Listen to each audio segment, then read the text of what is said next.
Hi, everyone, and welcome to the Life in the Wildlands podcast, where we discuss exciting opportunities with outdoor careers, share professional experiences, and provide advice to overcome the hurdles to federal employment.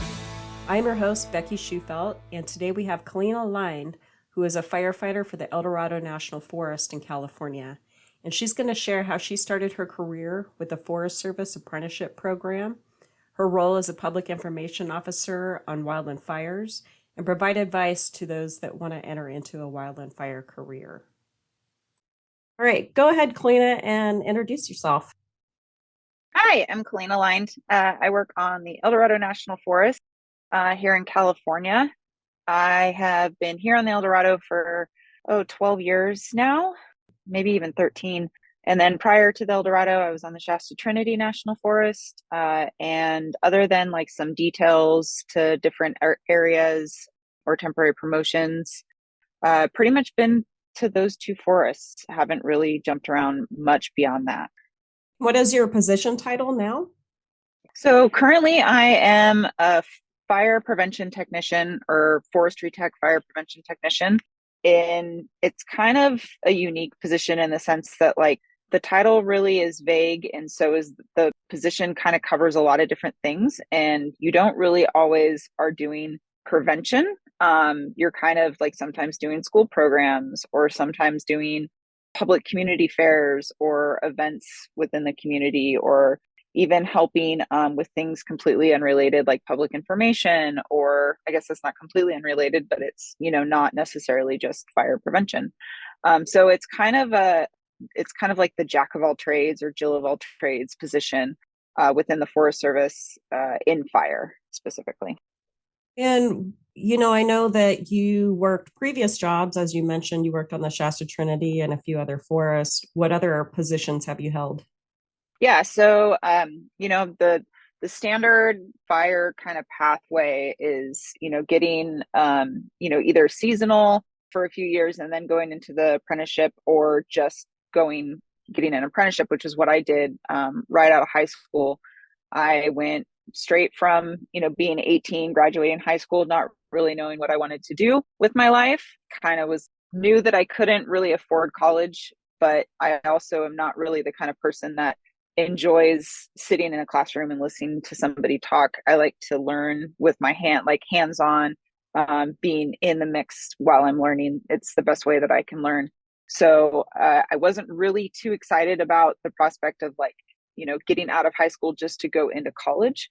And when I found out about the Forest Service opportunity through, I was at work. I worked at like a supermarket, and somebody came in with like a Forest Service fire sweatshirt on, and I just was like, "Hey, what's that about?" And they told me all about it and got me connected with their captain, which was on the Shasta Trinity, and they made sure I got all the training I needed to apply. Which, the basic training for fire it's a 40 hours of training. It's pretty, it's kind of just very, very much just a drop in the bucket of what you need to know, but it's just the basic safety things to be a wildland firefighter, and kind of just to get an understanding of the fire environment and fire safety and leadership and all of those things. And so that training I took, it's free. Even some places even offer to cover, to like hire you as a trainee firefighter. Here on the El Dorado, we do that. We hire you as a trainee firefighter to take the training. When I took it, it was just free. You volunteered your time and took the training.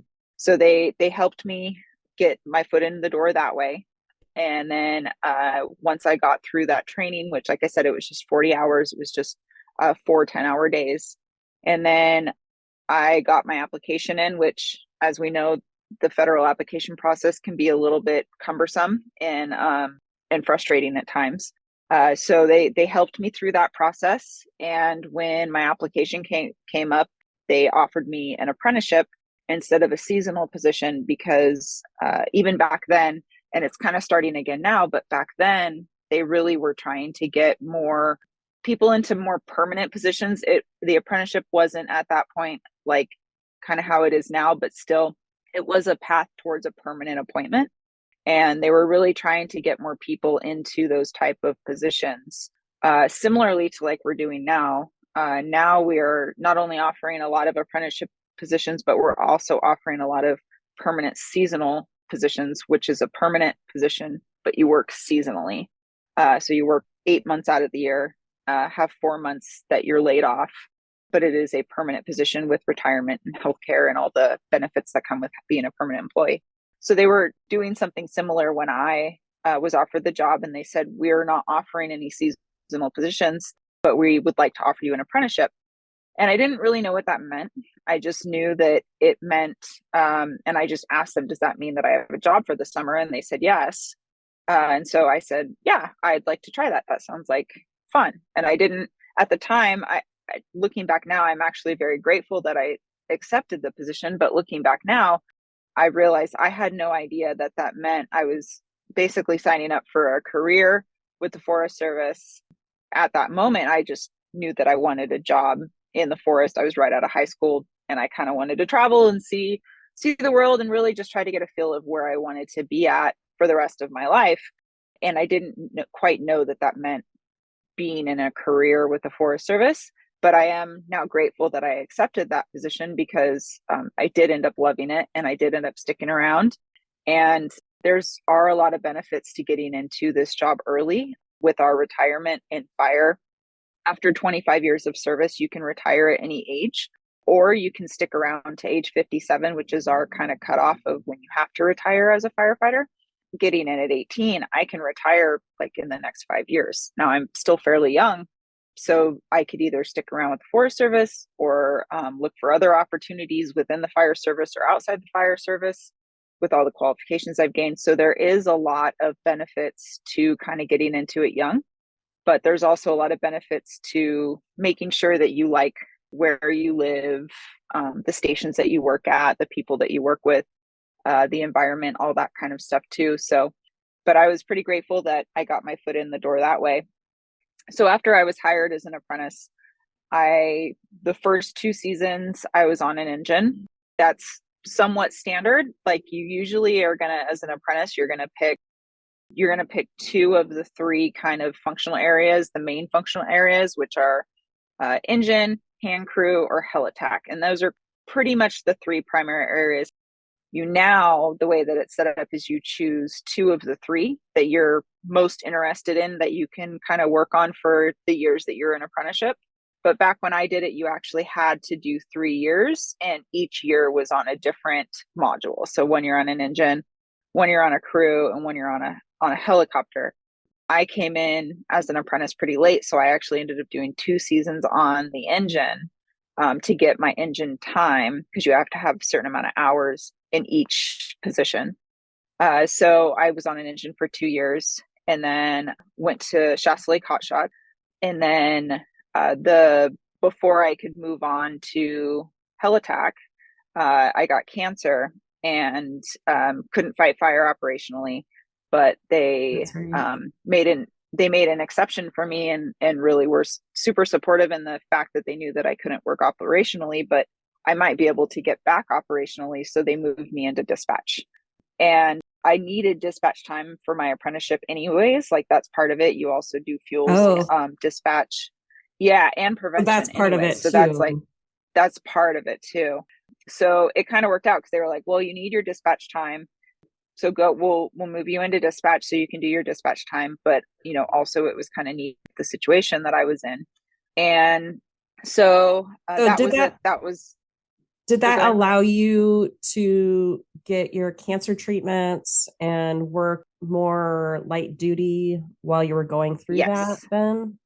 Exactly. Yeah. Because I had like very depleted white blood cells, and they were worried that if I, was doing any operational work, if I had the energy for it, that if I was doing that work and I got cut or injured or something, that I might not be able to stop the bleeding. So I needed to kind of be in that more office setting during that time. And yeah, and it was like, I know that there's a lot of jobs out there that, you get injured, you get on light duty or sick leave, or, workers' comp or something like that. But I just think that it's kind of unique and rare to have the type of jobs that we have, where there are so many other Yes. options Uh-huh. that it's like, okay, this isn't working right now for X, Y, or Z. I have a sick family member. I am pregnant. I have kids. I have a spouse that needs my care more than, Mhm. than they did before. Whatever the situation might be that comes up in our lives, because all those types of situations do come up in our lives throughout Absolutely. time. All the Having, time. yeah, yeah. So having the opportunity to be like, hey, I'm struggling right now. Like, I can't go fight fire for 1,000 hours overtime in a summer, but is there an opportunity for me helping out dispatch? Or, Yeah. there's even times people move into, doing some data entry for fuels work or working at the supervisor's office on some different special projects that are going on. So there Mhm. are options to kind of like help you out during those times that you might need different work environment, and you can't actually be in the field.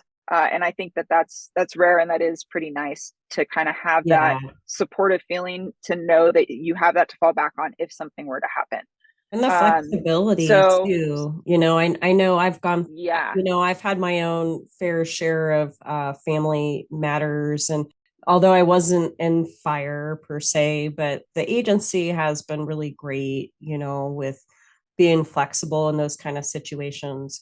But just to kind of go back a little bit about the apprenticeship program, can you yeah, just provide maybe our audience a little bit more of an explanation on what that program is? I know you mentioned there were totally. several things that you had to do, but how does one even know, about apprenticeship opportunities? How can they apply? Like, what is it about? Yeah. So a lot of people get confused because the apprenticeship and the permanent seasonals are very, very, very similar in the sense that they have both the same schedule. So they're both working 8 months on. And then when you're an apprentice, you're laid off for that 4 months as well as when you're permanent seasonal. So it's the same schedule. They're offered a lot of the same training and classes. So it's not, that's the part of it that's different. The main part of it that's different between the apprenticeship and the permanent seasonal is to move up or to promote as a permanent seasonal. You actually have to apply for the next kind of promotional level that you are in or above the one that you're in. So say, and this could get us on a whole nother tangent, but we work off of a GS scale. So general scale for pay, and there's different ratings. So GS3 is entry level, and then it goes all the way up to like, I don't know, GS 13, 14, 15. I'm not really even sure how high it goes, but Pretty um, high up there. so pretty high. Yeah. So, when you apply as somebody with either no experience or very limited experience with the working outdoors or, um, you know, doing arduous kind of work, you're likely going to apply at a GS3 level, which is the most entry level position. Some people could apply at the GS4 level if they have experience, like similarly to me. I had experience working in a meat department. I grew up on a ranch, so I had a lot of ranch experience to put in my resume. So a lot of those things actually bumped me up to a GS4 qualification level. Oh yeah, and you made a really good point, and this is something that I want the audience and people that I work with on the daily, like clients, that sometimes you don't think that your previous experience in a different realm will qualify you, but if you put it in your resume and you can show that you are capable of performing certain tasks even though they're not specific to fire or some of these other resources, that experience still counts towards something. And I think that's where people, especially trying to get into the federal service up front, is something that they sell themselves short on. Absolutely. Like I stress that to people all the time is when I'm helping people build resumes and apply to jobs with the Forest Service and fire, for example, they'll come in and they'll say, the only thing I've done is like, I've never had a job. The only thing I've done is like help my grandparents with their farm. And I'm like, well, what does that mean? What did you do with your grandparents? Well, we mucked stalls, we took care of animals. I'm like, okay, did you ever help them with fence repair? Yes. Okay, that counts. Did you ever help them? Did you ever cut a single branch with either loppers, a chainsaw, or just Hand a tools. handsaw. And they're like, yeah, yes. Okay, did you use a shovel? Yes. Like all of those things correlate because you're performing the action, but just in a different environment. So, and Exactly. that's, I think that's how I yeah. got my first job with the trail crew too. Is I'm like, well, I helped my dad build houses. I did a bunch of work. I know how to use hand tools. And so I think it's really important for people to know that, yeah, it's not fire related. That's okay, but you can Yeah. still show and demonstrate that you can operate hand tools and things that you'll need to know to perform the work in a fire environment. So those type of things to show in a resume, I think, are extremely important. But going back to the apprenticeship, so they're really the only major difference between the PSE and the apprenticeship is just to promote, you have to actually physically apply to that higher level. Whereas the apprenticeship, and this is where it's kind of like once you really get into this job, you'll learn all of these nuances. But when you look at announcement number, and that's how you apply is by searching for the announcement number. But when you look at that, the announcement number will likely say something like 0462, which is the series. We're all forestry technician, which is 0462. And then it'll say something like something, and then like a dash and then 4, and then a dash and then 5. So if it says 4 on it and no other numbers, it just says 4, then that means it's as high as you can go. That's the only position you're applying to a GS4, and you can't go any higher in that announcement. So the apprenticeship, when you look at it, it says 0462-4/3/4/5, which means if you're in that position as a GS3, a year goes by, you have a successful performance rating, you move up to a GS4. Like you don't have to apply to the GS4, you just automatically move into it with a successful performance rating after a Oh, year. wow. And That's then same interesting. thing same thing with the GS5. So if you are a GS4 for a year, you have all of the training, which, again, it's provided to you, which I think is another big thing that I took for granted until I kind of got higher up. I didn't think about, I told myself when I got into this job, oh my God, that means I don't have to go to college. Like I hate school. I'm so ADHD for me to like focus on school. It's just impossible. This is like a hands-on job. I don't have to go to school anymore. Not realizing that like every winter, all as I do is go to school. Entire career, every winter is Yeah. spent in training. Like that's all I'm doing is going to different classes, which is great because I'm doing it at work. I'm getting paid to go to it. It's the Yes. cost of it is being covered by the Forest Service. Hmm. My travel is being covered by the Forest Service. So it's like they're paying me to go to college in a way just to advance my qualifications so that I can become like a better asset of an employee to the agency. So like they're getting benefit from it by me gaining qualifications, gaining experience, gaining training. But I also am benefiting from that because a lot of these classes have college credits. I can basically almost get a degree at this point. I've had so many college classes that have credits towards it. So it's I told myself I wasn't going to go to college and I couldn't do it, but in the sense like that's exactly what I Hmm. did. It's been throughout my career. When the apprenticeship, it's a 3-4-5. When you're a GS4, as long as you get that training to become a GS5, because there's certain trainings that you need to become a GS5 in fire. One is S290, which is I think it's advanced fire behavior. Don't quote me on that, but if you Google NWCG S290, it'll come up. It might be intermediate, but I could be wrong. So you have to take that class, and then you have to be a qualified firefighter 1 IC5 incident commander type 5. And so that with that qualification and with that training, you can qualify as a GS5. So as long as you have those two things, and it's been a year since you've been a GS4, you automatically move into that GS5, which is a lead firefighter position. If you're interested in it, then it doesn't matter because you want to learn more. And Yes. it's not the same as going to college because you're not forced to take all these, general ed No. classes and whatnot. So going back, one thing I wanted to ask you is you mentioned that there was a free training that you took to get your basic 40 and wildland fire courses. Yeah. So So how did you find that in a free environment? there's a lot of different ways.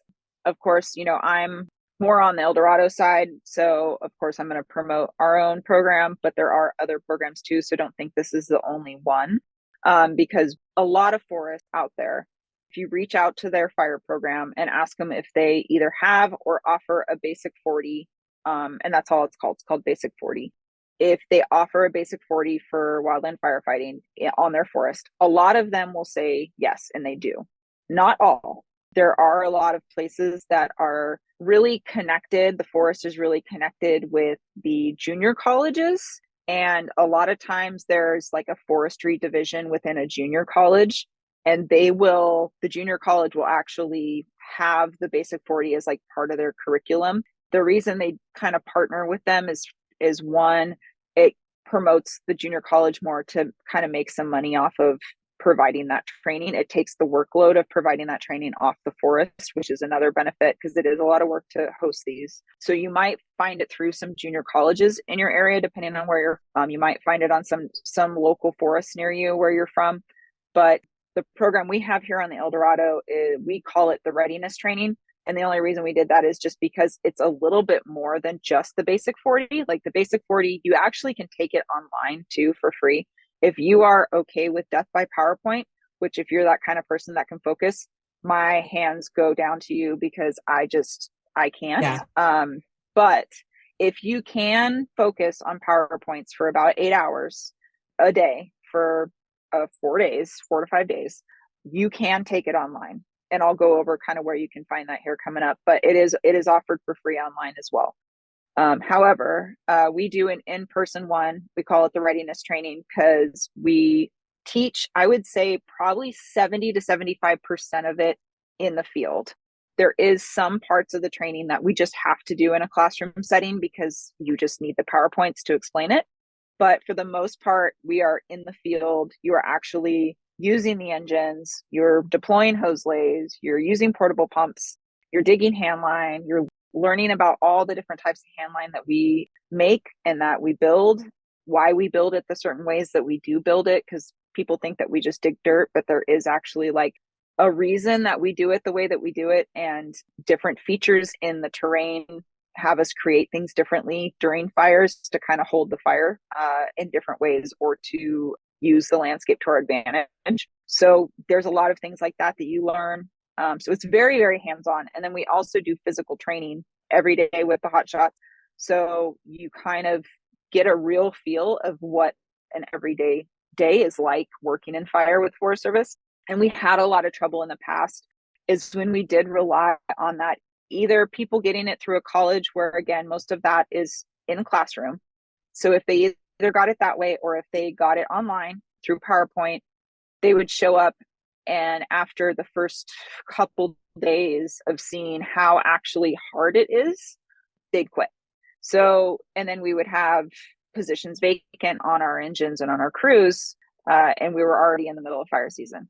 So that was the big reason why we started on the El Dorado doing it in person the way that we do it, doing physical training, doing it mostly hands-on, because we want people to, if it isn't for them, if they get out there and they're like, this is way harder than I thought, I can't handle this. We want you to know then when you're in the training, Right not off the when bat. you arrive for your, yeah, exactly. We don't try to break anybody. We're not there to like over exaggerate, the hardness level. That's not at all what we do. Like Just it's showing the actually reality. Yeah. it's showing the reality, and it's very like slow, methodical, explaining like a lot of people have never actually been taught how to use efficiently like hand tools. So if we're going to give you a Pulaski and you start swinging it and we see that maybe you're not doing it the most effective way, or you're going to get burnt out super quick because you're using your muscles a way that you're not going to be able to sustain it for 16 hours, we're going to stop and be like, hey, let me show you this, and actually try to like train people in the proper ways to do it that maybe they just never had experience before, because being around It's a quote different unquote environment. professionals, I mean, it's different. Like you using a tool for 16 hours all day long on a fire is going to be way different than you just grabbing it to do a little bit of work around your property Yeah. or your, parents' property or whatever the case. So that's why we do it in person. And to find that, we are offering that training. It's coming up in March. So if people can apply to it, they can apply to it up until I believe January 1st is the cutoff. So I'm not sure when this is coming out, but January 1st, 2023 is when we're going to start doing selections for the March training. But our website for the Eldorado is Eldorado NF as in National Forest Jobs, JOBS. So Eldorado NF jobs.com.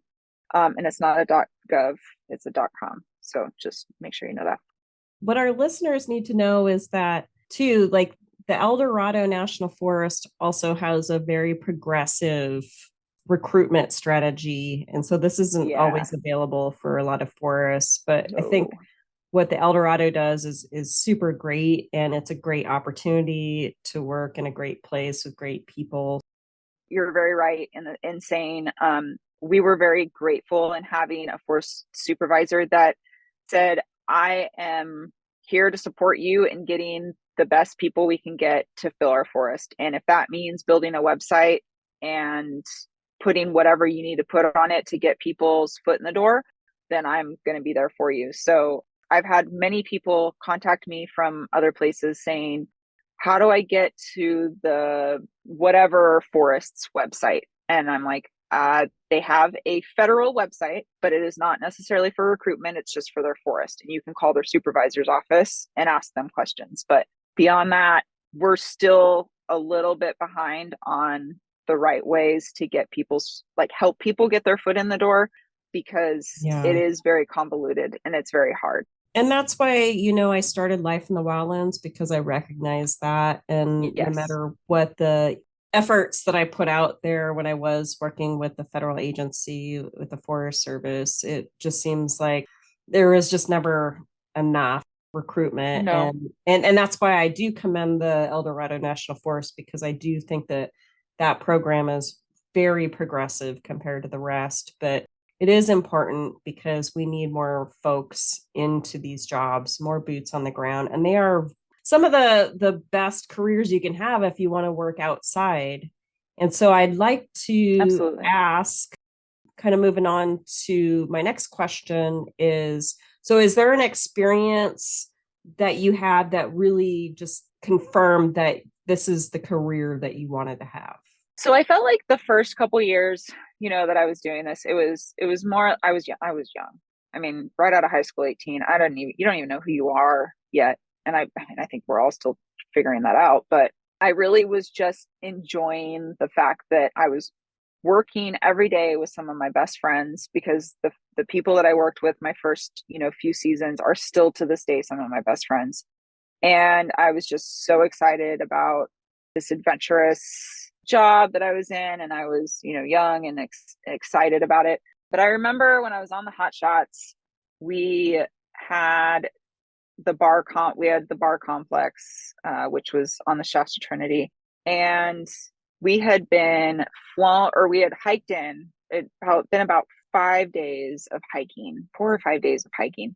And I mean, I think we were somewhere around like 30 miles in, somewhere between like 20 to 30 miles in on this trail in the wilderness at this point. And we were putting in direct line, and we were also doing some burning. And, we were just like really trying to corral this fire that was deep in the wilderness. And I remember sitting, like we had just kind of got our butts kicked pretty hard on this day. It was just a lot of hiking, a lot of burning, really steep, very, very steep, smoky, all the things that just kind of tire you out. And we had been spiking out, which means that you just sleep out in the wilderness with what you have. I mean, you pretty much just lay down and go to sleep. There's really you're not like actually camping. And so we found our spike camp for the night, and we were all just kind of getting comfortable. And I remember I found my spot was kind of down at this river bottom in the sand. And I remember taking my boots off, and my feet were super hot and tired, and just like putting my feet in the cold water. And I'm just like looking around at this landscape that was just still, even though like we were away from the fire, we weren't camping near the fire, but like just the view of this beautiful river and these huge mountains and these giant trees and it was just stunning. And his sun was setting, and I knew that there was nobody else other than our crew for many, many, many, many, many, many miles. And just being out there like alone and knowing that like, okay, we're here in this incredibly beautiful place to protect it. Like we're trying to stop this fire from, burning up any more than it has. And we're out here in this view in this place, and it's just us. And like, if something happens, we have each other's back. We are here for each other. And there's probably not going to be access to anybody else helping us for a long while because we're so far out here. And I just remember feeling like how cool that was and just how kind of unique and just memorable it was. And I remember just sitting there like thinking, wow, this is freaking cool. Like this is really, really awesome. And I'm getting paid to do this. Like this is something that I feel like people that have a lot of money, go on those experience trips, and they'll like pay guides to take them out in the middle of nowhere. And like, this is something that I'm getting paid to do. And there's been so many times that's happened in my career where I just take a second and I look and I'm like, I'm legit getting paid to do this right now. This is incredible. Like, when I had a helicopter flight out of a fire through Yosemite Valley, and like helicopters don't fly in Yosemite Valley. So it's like, you literally can't buy that experience, but yet I get to fly through Yosemite Valley on a helicopter and got sent to Saipan to help with typhoon relief. And I mean, just the kinds of things. Yeah, I get paid to do it the whole time. And so there's not many jobs that, and I'm not saying that like my whole career is just day after day of like incredibly awesome stuff, because there is a lot of like just not exciting things to do in between those. But I'll say, but those times that make it all worth it though, when you get it does, and you're like thinking like, wow, I'm getting paid to be in this amazing place right now. And that doesn't happen every day. That's the reality. It doesn't. But it definitely, those times make it all worth it. It has happened a lot. I worked with Becky a lot throughout when she was here on the El Dorado. Like we all worked together on trying to create this like good process to help people with the application process, because it is so convoluted. So like Life in the Wilds is taking everything that we figured out through a lot of mistakes that we made over the years on trying to get people jobs, and has figured out a way to help offer that to people in a way that gets them into the natural resources, into the forest type of jobs. And I think, reaching out to Becky, reaching out to me, anything that you need to do to try to like move forward and get that position that you want, we're here to help. Both Becky and myself, Life in the Wilds and myself, we're here to try to get you in where you want to go. And we're doing this because we love what we do, and we hope that you will love it just as much. There are probably many more incredible experiences that you've had that can be shared, but unfortunately, that's all the time we have today. So thank you so much, Kaleena, for sharing your stories and all the helpful information for folks that might be wanting to pursue an outdoor career with a federal land management agency in fire. And thank you to our audience for listening in with us today. That was part 1 of 2 interviews with Kaleena, so stay tuned when we'll be talking with her again about what it is to be a public information officer. See you next time. For more stories about outdoor careers, subscribe to the Life in the Wildlands podcast, where I will be interviewing outdoor professionals to discover exciting opportunities in outdoor careers, share professional experiences, discuss the hurdles to federal employment, and provide advice on how to overcome these challenges. And if you're interested in outdoor jobs and don't know where to start, or if you already are a federal employee with an outdoor career that's struggling to make it to the next level in your career development, Life in the Wildlands can help you on your journey. Check out our career counseling and federal resume development services at www.lifeinthewildlands.com or call 406-848-1660.